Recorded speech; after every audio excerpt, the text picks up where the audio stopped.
नमस्कार मित्रों, आज मैं आप सबकी प्रेरणा पाकर फिर एक बार उपस्थित हुआ हूँ। आज का विषय है श्री राम नाम सत्य है। ये कहाँ से परंपरा प्रारंभ हुई और कैसे श्री राम नाम सत्य है हमारे जीवन में घुल मिल गया, जो जीवन के आदि से लेकर और अंत तक चलता है। और इसमें आप यह भी जानेंगे कि शिव के भक्त अपने शरीर पर भस्मालेपन क्यों करते हैं। मित्रों, आपको पता होगा कि बच्चे का जैसे ही जन्म होता है तो जात कर्म संस्कार होता है, जिसमें उसके जिह्वा पर राम अथवा ओम शब्द लिखा जाता है। तो वहाँ से राम और ओम शुरू होता है और जीवन के अंत तक चलता है। कैसे, इस प्रश्न को लेकर मैं आपके साथ उपस्थित हुआ हूँ। आप इस वीडियो को अंत तक देखेंगे और यदि पसंद आए तो लाइक और कमेंट करके मुझे इसकी जानकारी भी देंगे। मित्रों, एक बार एक राजा के राज दरबार में एक शास्त्र के ज्ञानी पंडित महोदय पहुँचते हैं और उन्होंने एक श्लोक राजा को सुनाया। वह श्लोक था, अनंत शास्त्रम बहुलाश्च विद्या अल्पस्य कालम बहुविघ्नता च तत्सारभूतं तदुपासनीयं हंसौ यथा क्षीरमिवाम्बुमध्यात्।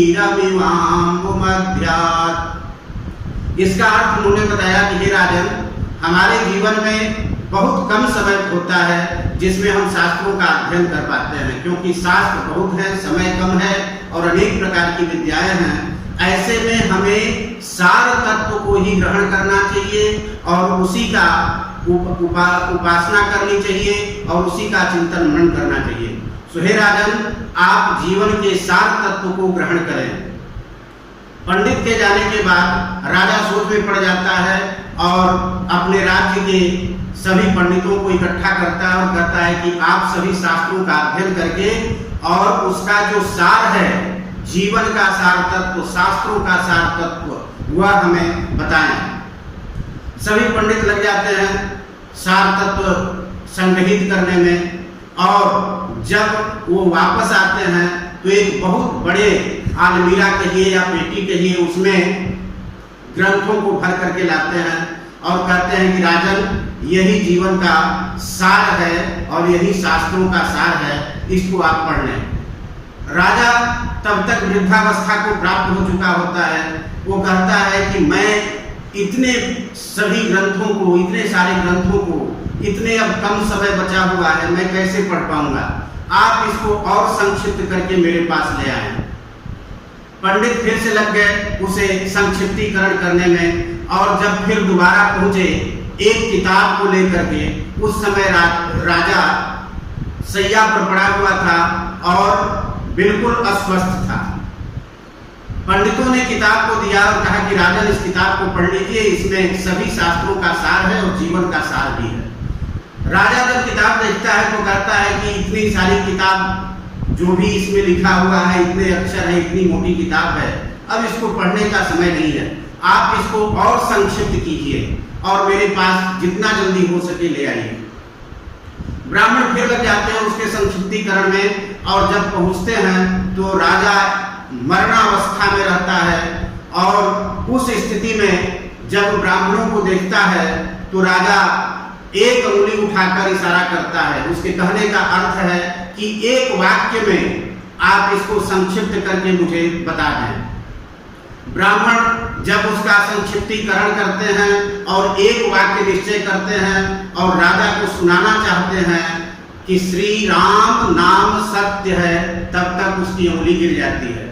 अब यह निश्चय नहीं हो पाया कि वह राजा इस वाक्य को सुना या नहीं सुना। तब से ब्राह्मणों ने यह कहा कि राजा की बहुत इच्छा थी, इसलिए अपनी पूरी जीवन इसी में लगा दिया दुनिया को सत्य बताने के लिए, और ये खुद नहीं सुन पाया या सुना, कोई नहीं जानता। इसलिए इसके अंत्येष्टि क्रिया तक इसको राम नाम सुनाना है, और तब से यह परंपरा बन गई कि श्री राम नाम सत्य है, जो सत्य है सो गत्य है। अर्थात श्री राम का नाम ही जीवन में सत्य है, और जो सत्य है वही गत्य है। गत्य अर्थात गति है उसी से। इसलिए हम सभी को यह शिक्षा मिलती है कि आजीवन श्री राम के रस का पान करें। पहले के वीडियो को आप जोड़ करके इसके साथ देखेंगे, आपको आनंद आ जाएगा। अब एक दूसरी घटना में मैं बताना चाहूंगा कि शिव के भक्त अपने शरीर पर भस्मालेपन करते हैं। ये कथा कहाँ से आई? ये कथा हुई कि मणिकर्णिका घाट काशी पर श्मशान के ऊपर जब शवों को लेकर के लोग जा रहे थे तो सब लोग बोल रहे थे श्री राम नाम सत्य है, श्री राम नाम सत्य है। शंकर ने कहा कैलाश पर बैठे हुए पार्वती से कि पार्वती देख रही हो मेरे इष्ट देव श्री राम का सब लोग कितने आदर से नाम ले रहे हैं और चले जा रहे हैं। जब कुछ देर बाद वे सभी लोग वापस आते हैं तो किसी के मुख से राम नाम सत्य है नहीं सुनाई पड़ता। पार्वती हंसती है कि प्रभु आपके एक ऐसे भक्त हैं जो अब भूल गए राम को। शंकर जी घबराए और वहां से सीधे स्मशान भूमि में आए और कहे कि जो श्री राम कंधों पर आ रहा था वह अब कहाँ चला गया। आकर के देखा तो वो जो डेड बॉडी थी, शव था, वह इस समय राख में तब्दील हो चुका था। तो शिव ने सोचा कि जो श्री राम इसके साथ आया वो गया कहाँ? इसी राख में ही कहीं न कहीं है। तो उनके इष्ट श्री राम हैं और राख में ही राम नाम सत्य है, यह राख ही सत्य है, ऐसा मान करके उन्होंने अपने शरीर पर उसको पूरा रगड़ लिया। और तब से यह परंपरा बन गई कि जो भी शिव के भक्त हैं वो प्रेम से भगवान का जो भस्म है उसको धारण करते हैं। और आपको सुखद सुनकर आश्चर्य होगा कि उज्जैन हो, महाकाल या फिर विश्वनाथ जी, वहाँ भस्म आरती होती है सबसे पहले और वह चिता के राख से ही होती है। तो मित्रों, हमें जीवन में राम जैसा बड़ा मंत्र कोई नहीं मिलेगा।